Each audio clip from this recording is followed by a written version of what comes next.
A farewell to a hero, to say goodbye to police officer Ronald Singh. Ron, thank you. Thank you for being the man that we all want to be. He wanted to be a law enforcement police officer in America. He wanted justice, and justice will be served. A weekend meeting with Vice President Mike Pence ends with no deal. The Democrats are never going to give this president the win that he deserves. They're opposed to this wall because walls work. Thousands of yellow vest protesters took to the streets of Paris. Security forces fired tear gas and rubber bullets at demonstrators. Massachusetts Senator Elizabeth Warren hitting the campaign trail to test the waters for a possible 2020 run. Now, I can't stop Donald Trump from hurling racial insults. I can be in this fight for all of our family. Anxious moments, anxious here in Arlington. Not true. I've dunked like that before, though. You have? On the 6-foot hoop in my driveway. I'm going to need to see that on video. You want to see that on video? We need to see it. Nothing happened unless it's on tape. After the show, I might go home and do a 360 I would dunk do like that on the show, but you guys would probably pull the hoop out so I fall, sort of like yesterday. Charlie Brown style? Well, yeah. I mean, if you look at what happened yesterday, I'm on the ball, I'm about to win the competition, and I hear people talking. I'm like, what are they doing? About to win. They go from 50 miles per hour. I will say, I was there, and it was...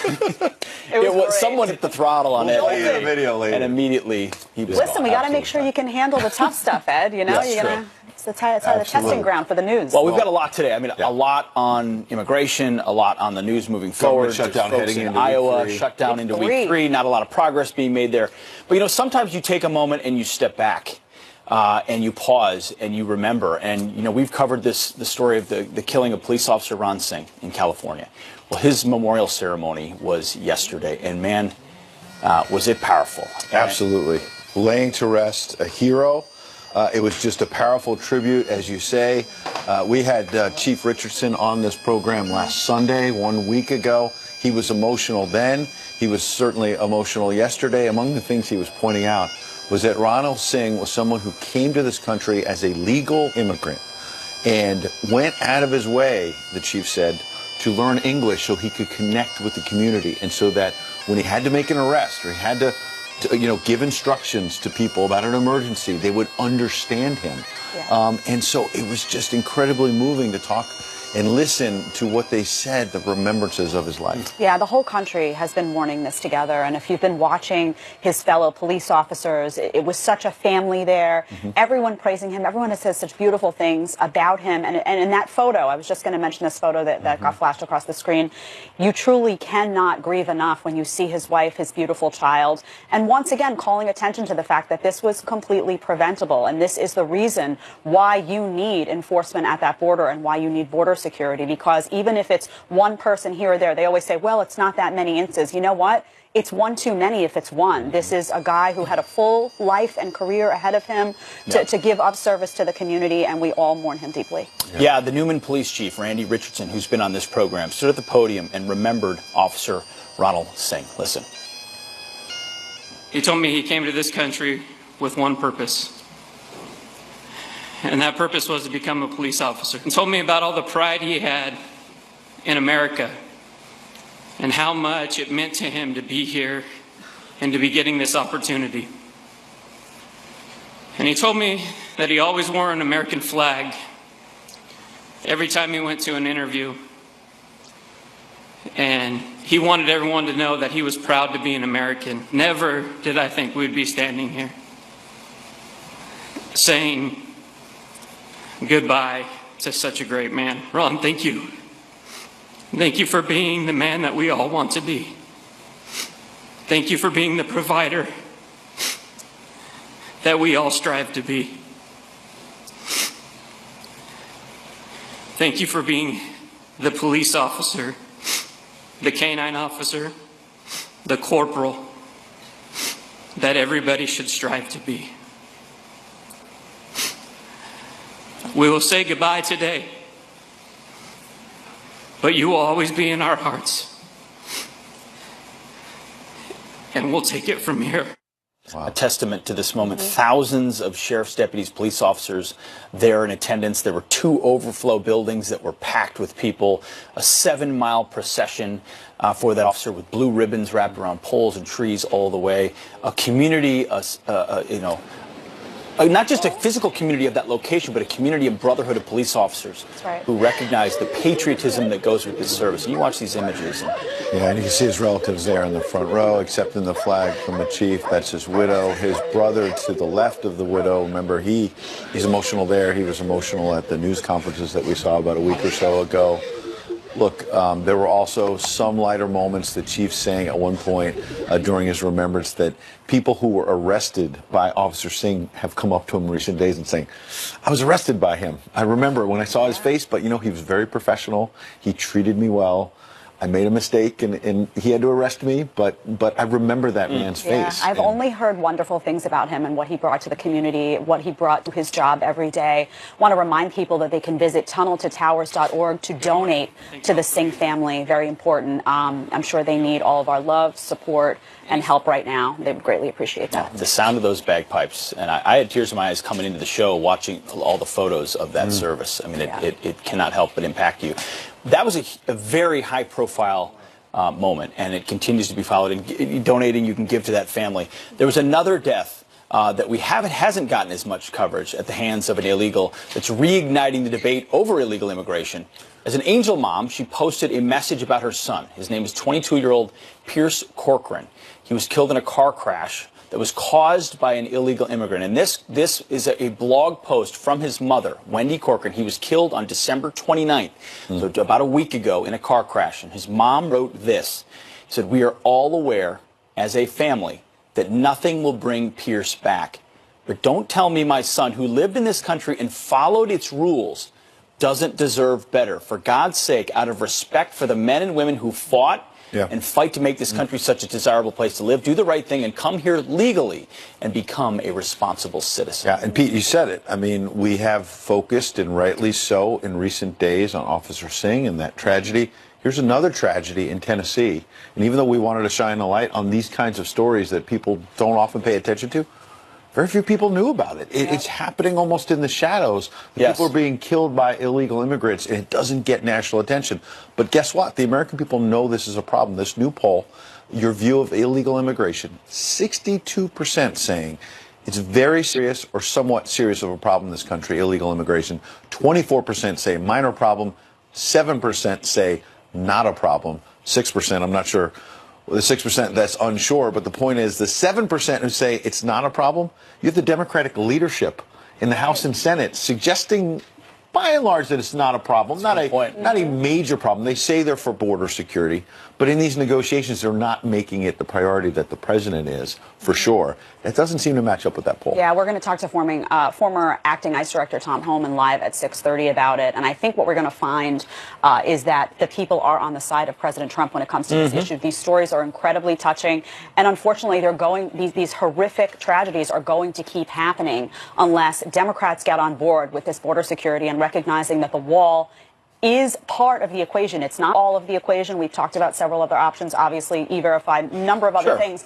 But that is important, and until they start taking that seriously, people are going to start rebelling and saying, you know what, guys, something needs to be done. These are innocent people in our community that are dying. Pierce Corcoran was 22 years old from Knoxville, Tennessee, son of the Knoxville fire captain, killed by a 44-year-old illegal who was drunk driving the wrong way.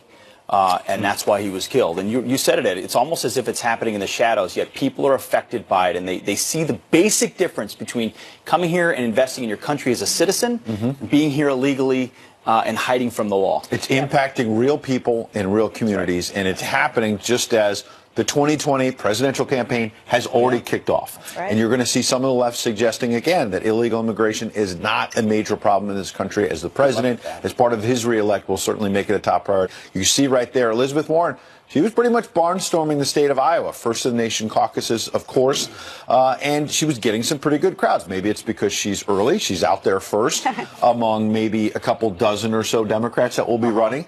But she is trying to take it to President Trump early.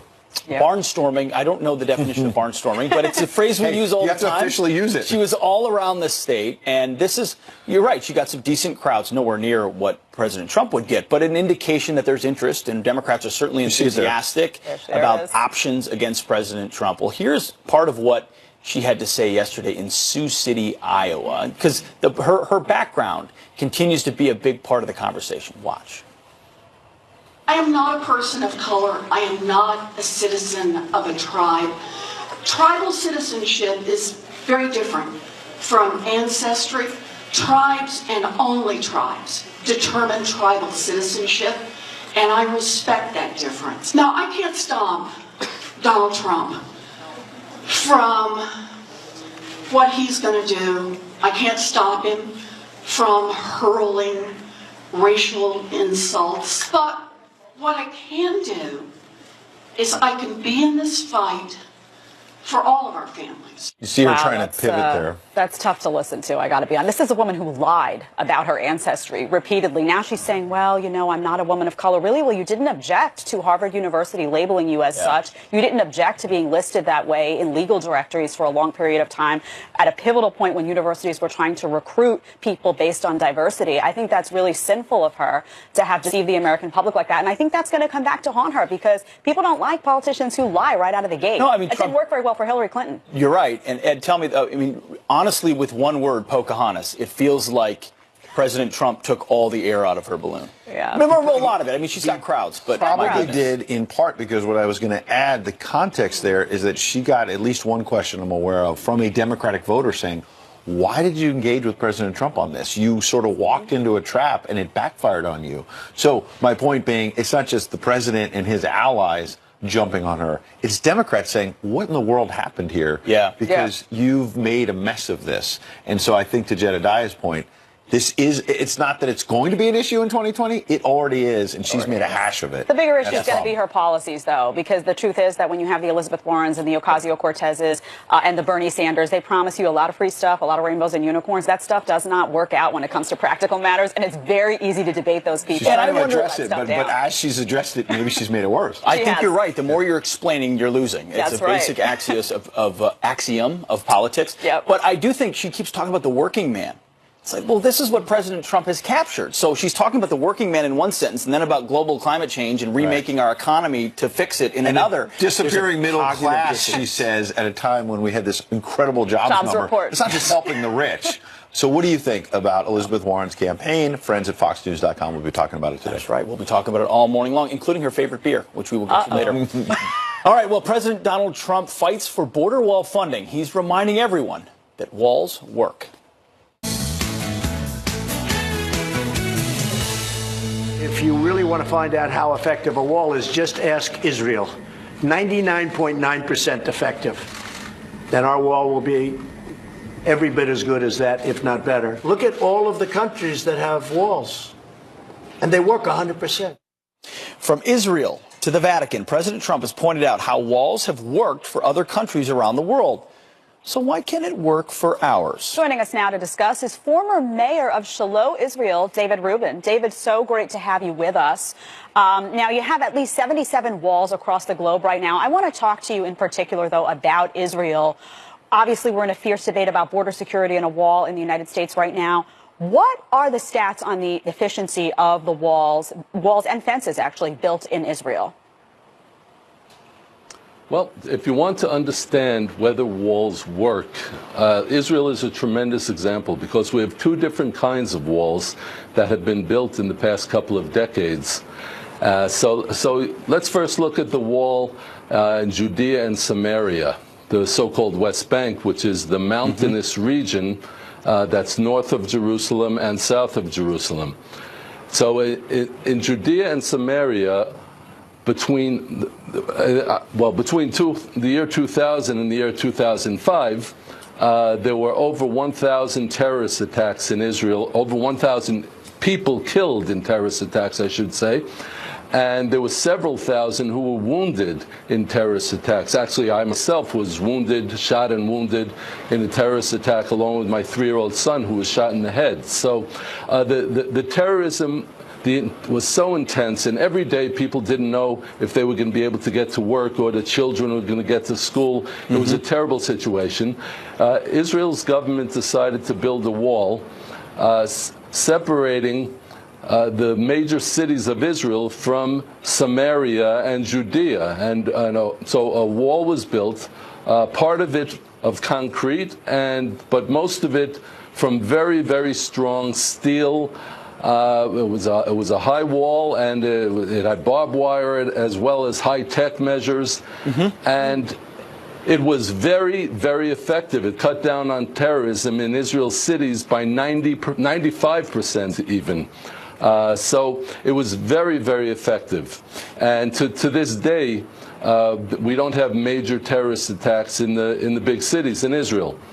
Now, if you look at the southern border that separates Egypt and Israel, down there was a problem of illegal immigration. So the issue was a little bit different. It was illegal immigration as opposed to terrorism. Yep. But the illegal immigration was causing a lot of crime. And 55,000 immigrants came in from the southern border between the years 2000 and 2012. A wall was built, actually mostly fenced, but physical barrier, very strong physical barrier on the entire southern border.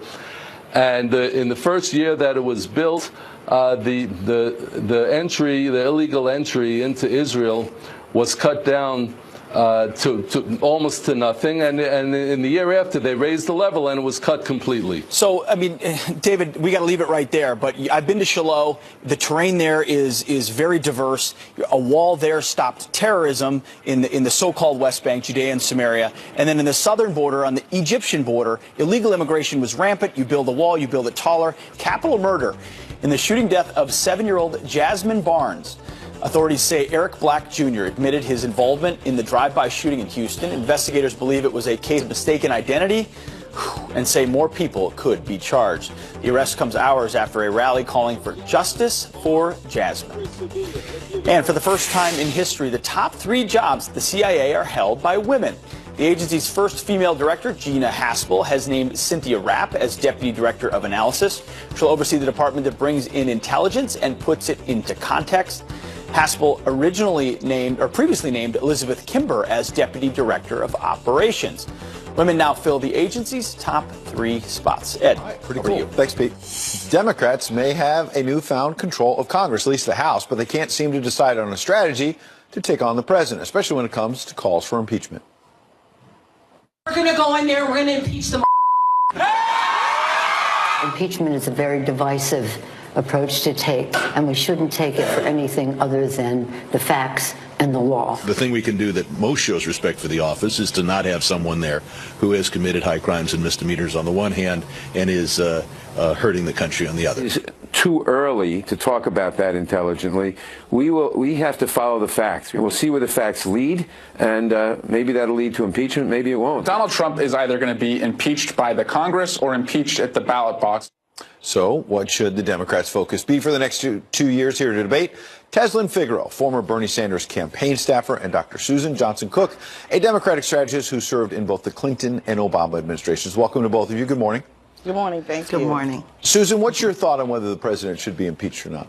You know, it's not for me to say right now. I think that all of the voices said we have a most diverse Congress ever. I think, you have to have the facts in order, as Nancy Pelosi said, and you have to move strategically and not emotionally. So I think you get your facts, and then you have to come together with the voices. The new Congress just started, 2 days ago. I think we have a ways to go before we really determine who's going to be impeached and who's not. Well, that is a very rational, reasoned way to approach it. But Teslin, it doesn't seem like actual members of Congress who would have a vote in all of this are treating it that rationally. We just played that clip of the one congresswoman using the profanity and saying, let's go get him, essentially. Others introducing articles of impeachment. Where do you stand? Well, I mean, just like she was just saying, it's the most diverse Congress that we've had in our history. It sounds good to say we shouldn't react with emotion, but these folks were elected on emotion. A lot of people were elected on emotion, on a lot of divisiveness, on we're going to go get them. That was their founding platform. Now, here's the trick. They have to be able to go in and actually do it. It's one thing to show up as a freshman at high school on the first day, but you got to be able to back it up. So to me personally, I think you need to get in and actually know what you're talking about, know what you can and cannot do, because if you do not do what you say you're going to do, then once again, you failed your voters, and they will too be impeached, from the ballot box, not being able to deliver on promises. But to your point that they were elected on emotion and folks who wanted them maybe to impeach the president, we've got a clip of what Democrats said they were running on just a couple months ago. Watch. the top priority for the Democrats, if we're lucky enough to take control of the House and the Senate, is to make sure that we respond to issues that working families across America really care about. Democrats just have to work hard to emphasize jobs, health care, education. Congress needs to express an independent voice and to advance policies that help our people. We will continue to focus on the things that really matter to the people of our country, which are an economy that works for everybody and health care. Susan, where's the focus on the economy and healthcare? You know, the bottom line is when you're campaigning, you put many issues out there. I don't think the GOP is in any position to attack the Democrats. Nobody speaks in a monolithic voice. You speak as a candidate, and then now you're in office. You have to learn the game, and you have to come together. So it is the most diverse Congress. I'm going to stress that again. GOP is not in any position to attack Democrats, for they campaigned, and many left and defected. So now the House is on the Democratic side. So I don't think anyone's in a position to down the Democrats. I think we look at how does the country come together. Well, Susan, I don't think anyone's downing the Democrats. I think we're just we're wondering, which is it? They said they wanted to fix health care. They wanted to run on the economy. They were going to focus on, as you just heard, Dick Durbin and other leaders in the Congress, not random members. We want to focus on kitchen table issues. And then let me just show you what they've actually introduced. Articles of impeachment, presidential candidates required to release tax returns, a Mueller protection bill, and abolishing the Electoral College. They may be important priorities for the Democrats, but this is not, Teslin, what you ran on. Well, this is just the reality. Let me just keep it real in the field. All year long, this will be a game of tit for tat. This will be a game of subpoenas. This will be a game of going after President Trump and Republicans alike. And President Trump made it clear, too, that when you send him a subpoena, he'll be sending one back. So it sounds good to say you ran on those issues and we'll be focusing on those issues. But that's not the reality. We have an entire year full of divisiveness, not just with Republicans against Democrats, but also within the Democratic Party. Progressives who were elected will be going against center Democrats who want to do things different in two different generations. Susan, we'll quick constantly last point. be feuding all year round. My quick last point is play the clips of the GOP who ran for office. Some of them lost. And so we have a Democratic House now that's, in favor. So let's look at what we can do to get the country together. It's time for no more divisiveness. We'll see if they bring them together or not. Susan Teslin, thanks for coming in. My pleasure. All right, let us know what you think. Friends at FoxNews.com. Democrats focusing on the issues you care about, or are they all about going after the president? Meanwhile, the president says the wall's coming. You see it there. But now the New York Times claims the president never really wanted a border wall. Was it just a campaign ploy? Are you buying it? We'll ask former acting ICE Director Tom Homan. He knows whether the president's serious about it or not. He's next. Plus, remember when the NYPD saved an engagement ring that fell through a grate right here in Times Square? Guess what? It happened again. We're not making this up. The new ring does it better than Sean. Fox News Channel. Real news, real honest opinion.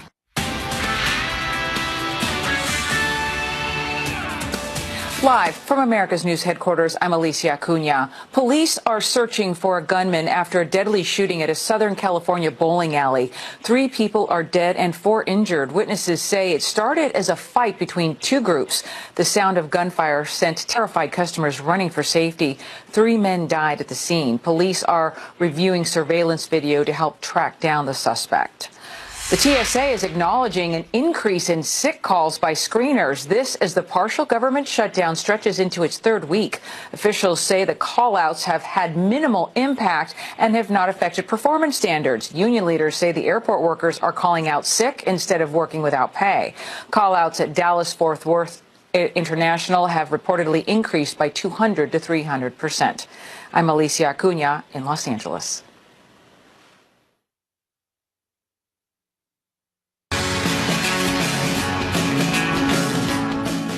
Destroying an asteroid to save humanity, the first zero-gravity childbirth. Those stories in tonight's Spacey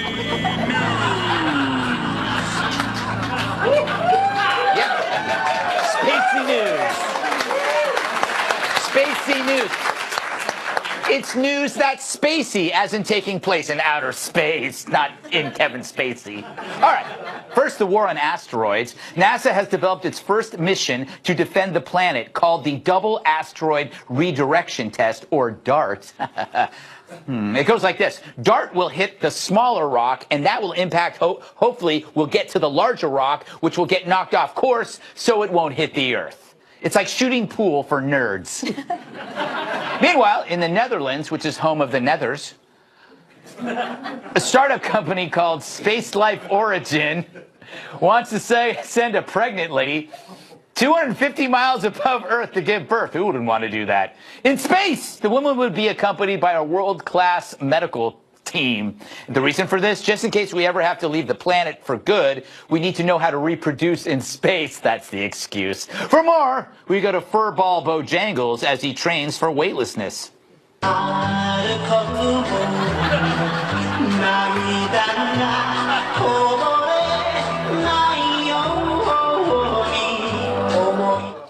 Who needs space? Am I right, Furball Bojangles? I want to be with that cat. Cat? Transition. Which mission, in your opinion, is more important? Playing pool with asteroids or giving birth in space? The asteroids one. I can't handle this giving birth in space garbage. Yes. I do not know what's up with everyone who's giving birth now. They want to give birth in some super creative way. Like, I had a natural birth. I had a water birth. I gave birth into a giant bathtub full of Jell-O. Like, why? Well, why are you doing that? What's wrong with the hospital? I don't understand. It's a lot of work. I don't know if I ever have children, but I know that if I do, it will be on Earth, in a hospital, yes, with an epidural like a normal, sane person. Yes.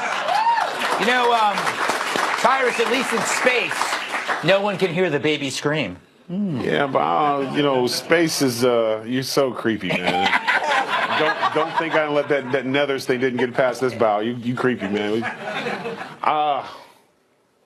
Gravity's important. It is in childbirth. It is. I've been late to both of my child's births because I don't want to see that. Yeah, you know? that's true. And I don't want it floating around. I mean, you ducking placentas and afterbirth, like, what? Think about it, it's in outer space. It's not going to just lay on the table. It's all going to be around. Yeah, it is. You know and what? Who's going to get the worst of that? The dumbass dude holding the hand. No, baby, you look, you know, like there's just, that's terrible. It is. And like, forget the other thing. If we're stuck in a spaceship, yeah, because Earth we can't live there anymore. Yeah. The last thing any woman, I'm just guessing here, is want to get it on and have a baby. They'll be like, yo, you need to find a planet with some air first, T. If you want all this, find me some gravity and planet water and some oxygen, and you can have all the booty you want. But until then, yeah, ain't nothing going on in this spaceship. Yeah, there you go. Emily, I'm gonna. I think on Fox News that would get the most applause. You know, I'm not going to laugh.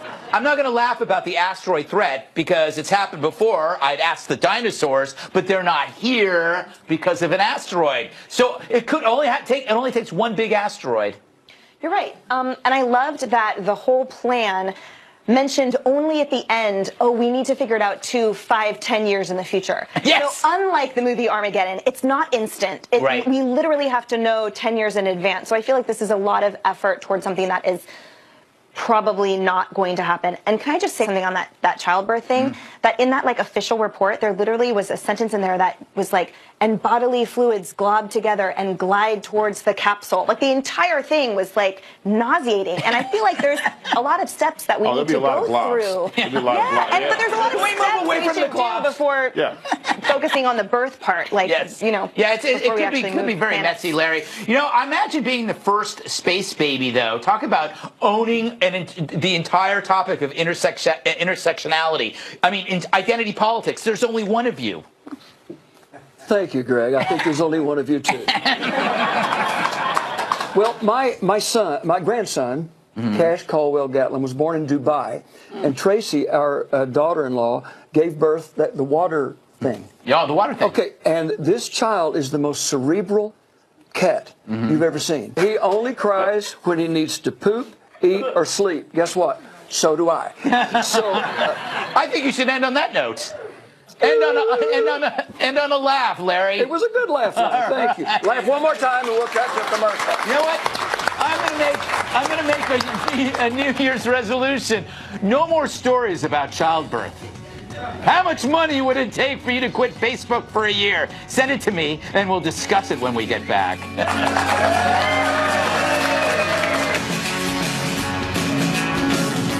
Is it worth 1,000 clams to tell Facebook to scram? Zzz.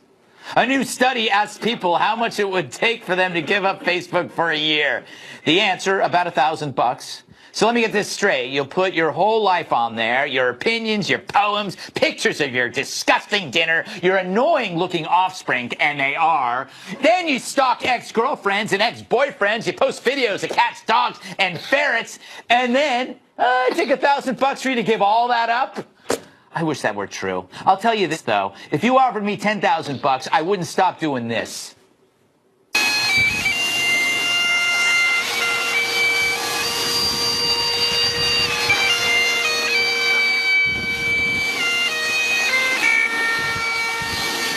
Now, 20,000 I'd think about, but not for 10 grand. I love doing that. Tyrus, what do you mean? Is this like, it's not that much money, but I guess it is. I think people will say anything. Probably figured they just came up with that round number or whatever. I don't use the Facebook app. I haven't used it for over 2 years, so I'm out the game. No farmers. Are they still doing the farmers thing? Anyone? Farmville? Boom, she's still on it.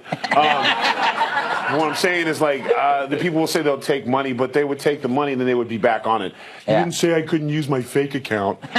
You know what I'm saying? Like, people are so addicted to likes and the fake friendships and stuff like that. They don't know. They wouldn't know what to do without it. Mm-hmm. You know, like, I don't think $1,000 enough. They would break the rule. They'd take the $1,000 so they could buy more likes on Instagram. Exactly. They would just switch. Yeah. They go from Facebook to Instagram. And then, I'll take $1,000 to get off Instagram. Then they go to Twitter. Then they would bring back MySpace. Like, they would just keep jumping from different stuff because it's such an addiction. They just need that attention. Kat, is $1,000, would you do that for $1,000? No way. My high school ex-boyfriend is getting married this year, and like, how else would I get my hands on those wedding photos? And how would I see how much weight that my other high school ex-boyfriend keeps gaining? How will I see if my middle school ex-boyfriend has a boyfriend yet? He does like men. We have that in common. Oh, that's good. But no, being ex-boyfriend detective is like my favorite career. That's what this is all about. This is what Facebook is about, Larry. People looking at their past and wondering, what if? Or am I better than that person in terms of, like, what has happened in my life? Well, you know, if they looked, Justice Kavanaugh at his yearbook, if they looked at my yearbook, it would just be sleepy time down south. You know what I'm saying? I do not know how to get. Do you log into? What do you do? Well, I do not know how to do it. First now, you look, have to purchase a computer. Well, I have. Now, computer. I do not have one. Oh, no, and then you have to, that's where I start anyway. And you open it up and you press a button, and some things pop up, but you need to get the internet. Well, do you know what the internet is? $8.95 a month. It's in the sky, floating around you. It's like a cloud. It's like a cloud, and then they connect you to other people through the cloud. Through the cloud. Really? Yes. Did you smoke a javelin-sized doobie before you got on it? No, look, let me tell you what I do. Let me tell you what I do, and I'm honest about this. You know, our little career, we've had a wonderful career. Here's what I do. I don't have many moments of, you know, like this. But because nice people buy our records and come to our shows, I get to go to some places they don't get to go. I mean that. Yeah. So I'll do a selfie. You know, like I'm walking along, hey, there's a big iron thing. Oh, it's the Eiffel Tower. A lot of you folks in mid-America, you know, flyover country, won't get to go. You've been nice to me. I get to go. That's what I'm doing, and I'm nice serious. Of you. I will take. Look, you'll never see this. Okay. No, but I send that. I send that to my assistant. She logs on to the cloud. And then she wants. Right. And then people see it, and that's what happened. That's beautiful. Beautiful story, I'm sure. Emily, would you take the money? I've never had Facebook. Oh, wow. Good for you. Ever. No. So I will say the reverse. you couldn't pay me, like I would accept no amount to create a Facebook. But also what I thought was funny about that study is that it said that like all these people swore off Facebook when everything happened and all the data was like disseminated, and then but the numbers proved otherwise. Yeah. So basically everyone was saying that they were like, I'm done with this, but no one really was. Yeah, it's hard to give up something that you just take for granted, and I think that's what it is. All right, we got to go because we have so much more to come. Flaming dog crap on the porch is a classic prank, or is it arson? It's a debate you won't see on Special Report. This is a great story. Will he serve time in the tank for the world's oldest prank? Police and firefighters in Shippensburg, Pennsylvania responded to a report on Christmas Eve that, quote, a bag of dog poop was lit on fire on a porch. The bag was quickly extinguished. No damage done. No one got hurt. The poop was safe. A brief investigation led police to their suspect, 18-year-old Dylan Prince. Look at that hair. Who, according to the police report, confessed he was charged with 2 felony counts, arson and risking catastrophe, and was released on $20,000 bail. Flaming dog poop on the porch. That's the subject of tonight's Is This Arson? Yes, this is a new segment in which we devote 3 hours of live discussion on whether or not excrement set on fire constitutes arson. So, Emily, you are the lawyer here. Is this or is this not arson? Okay, I just have to tell you guys that Pennsylvania takes arson so seriously. Mhm. They literally, in their state laws, they have 6 different categories Wow. of classes of arson. Wow. And one of them is literally, it's basically like if you think about lighting something on fire and you think about putting it somewhere where someone may or may not be, that's arson. Like they just take it so seriously. So it makes sense to me that he was charged. But I will say that it is the oldest prank on the planet. I mean, remember Can't Buy Me Love? Imagine if that had turned out with an arrest. So yeah, it would have changed the whole plot, Larry. Is this arson or not? Well, I don't know. I went to law school for 6 months, so I don't know whether it's arson or not. But inherent in the whole situation is, see, at some point in time, Dylan Loser, whatever his name is, had to actually pick up a dog turd, okay, and place it in a bag, you know. So if I were going to do that, I think the $1,000 that saved on Facebook, I'd pay somebody to do it for me. I just can't imagine anybody being so mad that they would pick up a dog turd Put it in a bag. and then light it. I'm sorry. I don't know. I think it's Strange Cat. I think the bigger crime is his hair. Yeah. Right? The looked like a dog man turd. bun. The dork. Yeah, it was a dork knot or a man bun. Dork knot. Hashtag dork knot. Yes. No, I like man buns. Oh, stop it, Emily. You don't like man buns. Cat, is it arson or not? No. Because this is my reasoning. I did not go to law school, but I do watch a lot of Adam Sandler movies. Yes. And this happened in Billy Madison. Yes. And Billy Madison is not an arsonist. No. Okay? I agree. I should bring this argument to a court of law. Yeah, if this young man is looking for an attorney, then feel free to reach out to me. I will provide services. Tell me you are not attracted to him. I'm not attracted to him. Okay, I'm just checking. We never know. So No, I'm really proud of myself that I'm not. But like, what next? What next is arson? Like, one thing that I think could be arson though is those trick candles. On the birthday cake. I think agree. That should be arson because that is non-consensual fire. That is so true. That is so true. I don't think it's arson, Tyrus, because you're burning something of no value. Well, is that? That depends who you talk to, really. Yes, that's true. There are some people that enjoy it. I didn't go to law school, but I did go to School of Hard Knocks, and that was the idea. Here's the thing they're missing. The investigators, maybe they could have furthered along the search. The idea is when you light the little bag on fire, the person comes out and puts it out. Yes, exactly. So if anyone is at fault, it's the dumbass who went, this bag's on fire. Let me download what to do. Wait, in Pennsylvania, you get charged if you don't call 911. And then, because the world we live in now, to where if you walk in a park, they'll call the police on you. So they literally called the police and the fire department. So let me just see if I can to paint this scene for you guys. There's a small bag of burning dog crap, and a firefighter and a police officer had to come in and go, well, how are we going to handle it? Oh, I got it. And somebody put it out. And then the guy stood up on the bush, got you, and that's how they got him. Like, literally, it's a prank. Yeah. You guys, that's one of the categories. Prank. Tyrus, that's one of the categories. That's why. What city is this? If you don't report it, then you can also be charged with a category. What city is this again? Shippensburg. My black ass is never going there. All right, so I have to commend Emily for bringing the law to this. I didn't know a lot about this, and maybe it is arson. Depends on his defense attorney. Exactly. If it happens on my porch, it's definitely arson. But if I do it, it's not arson. Final thoughts next. Fox Nation, documentaries, specials, live shows, thousands of hours of unmatched content, streaming anytime, any place, anywhere.